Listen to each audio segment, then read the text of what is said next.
ہر کوئی اپنی اپنی جگہ ساکت ہو گیا، ہر کسی کی نظریں ایک ہی پل میں بھیگانا ہوئی۔ وہ سب ایک دوسرے کے لیے بیٹھے بیٹھے ایک دوسرے کے لیے غیر ہو گئے۔ تہ خانے نے ایک اور راز اپنے سینے میں قید کر لیا۔ کیا تہ خانہ اس غدار سے واقف تھا؟ کیا تہ خانہ اس غدار کا محافظ تھا؟ 8 جنوری صبح 8 بجے دیوار پر نصب سکرینز کی روشنیوں میں اس کا چہرہ قدرے نیلاہٹ کا شکار تھا۔ کمرہ خالی تھا سوائے اس ایک نفس کی موجودگی کے۔ وہ پوری طرح سے اپنے کام میں مہو تھا۔ کافی کے 2 مگ ہاتھ میں لیے حنزلہ اندر داخل ہوئی تو جبل خان نے مڑ کر اسے دیکھا۔ وہ سنجیدگی سے اس کے ساتھ والی کرسی پر آ کر بیٹھی، کافی کا مگ میز پر رکھا، بالوں کو جوڑے میں باندھ کر ان میں ایک پینسل اٹکائی اور کانوں پہ آلے چڑھا لیے۔ یہ سارا وقت جبل اسے دیکھتا رہا۔ شاندان کو کیسے جانتی ہو تم؟ کی بورڈ پر حنزلہ کی انگلیوں کی رفتار سست پڑی، چہرے پر سایہ سا لہرایا۔ جھوٹ بات گھما لینا بیکار تھا۔ جبل خان سے وہ جھوٹ نہیں بولتی تھی، کبھی ضرورت محسوس نہیں ہوئی۔ 3 سال پہلے کیفے میں ملا تھا جب میں رائٹنگ کورس کر رہی تھی۔ پھر کیا ہوا؟ جبل اسے نہیں دیکھ رہا تھا، وہ اسکرین پر چلتی تہ خانے کے فوٹیجز دیکھ رہا تھا۔ اس نے میرے کنٹیکٹس خراب کرنے کی کوشش کی تھی، بعد میں معذرت بھی کی اور مدد بھی، مگر مجھے انتقام چاہیے تھا۔ وہ کھٹاکھٹ ٹائپ کرتی رہی، تاثرات ہنوز سپاٹ رہے۔ بات اتنی بڑی تو نہیں ہوگی، انتقام ایک بہت بڑا جذبہ ہے۔ نہیں، حنزلہ کے تاثرات میں پہلی بات دڑاڑ آئی، حلق خشک ہونے لگا۔ اس نے گرم گرم کافی اپنے حلق میں اتاری۔ ہماری روز ملاقات ہوتی تھی، ہو جاتی تھی یا تم کرنا چاہتی تھی؟ مجھے معلوم تھا وہ روز اسی کیفے میں آتا ہے، میں نے کبھی اسے جتایا نہیں، لیکن ہاں میں اس کے لیے وہاں جاتی تھی۔ اس نے کہہ کر جبل کے تاثرات جانچنے چاہے، مگر اس کا چہرہ خالی تھا۔ پھر کیا ہوا؟ وہ کچھ دیر بعد بولا، کچھ نہیں، ہم 3 ماہ اسی کیفے میں ملتے تھے۔ وہ اچھا ریڈر تھا، میں اس سے اپنی کہانیوں کے متعلق مشورے لیتی تھی، وہ دیتا تھا۔ میں کئی بار اسے اپنا ڈرافٹ پڑھواتی تھی، وہ پڑھ کر چن چن کر کیڑے نکالتا تھا، تعریف کرتا تھا۔ میرے لیے وہ بس ایک ریڈر تھا بھائی۔ سخت سردی میں نہ جانے کیوں اسے ٹھنڈے پسینے آئے۔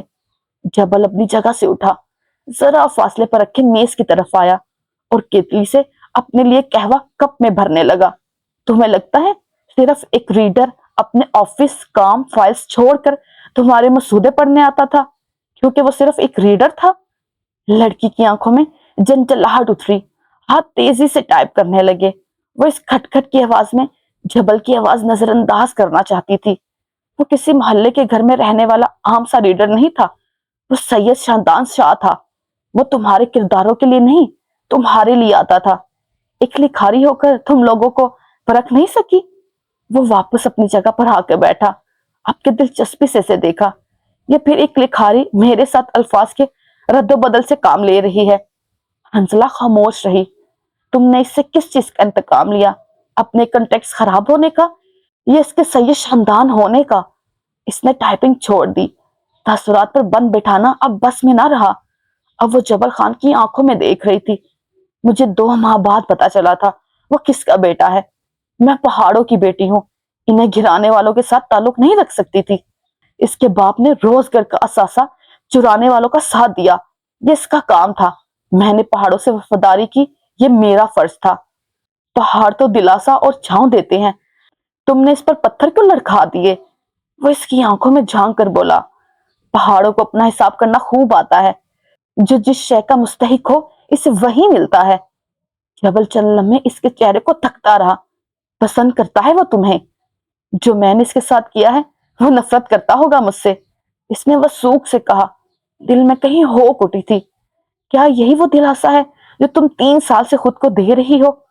حنزلہ کے چہرے کا رنگ ایک پل میں تبدیل ہوا تھا۔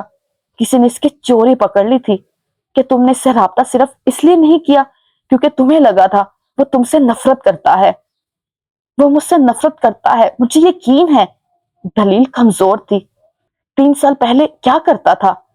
سوال اتنا اچانک تھا کہ وہ ایک لمحے کے لیے سن پڑ گئی۔ شاید محبت؟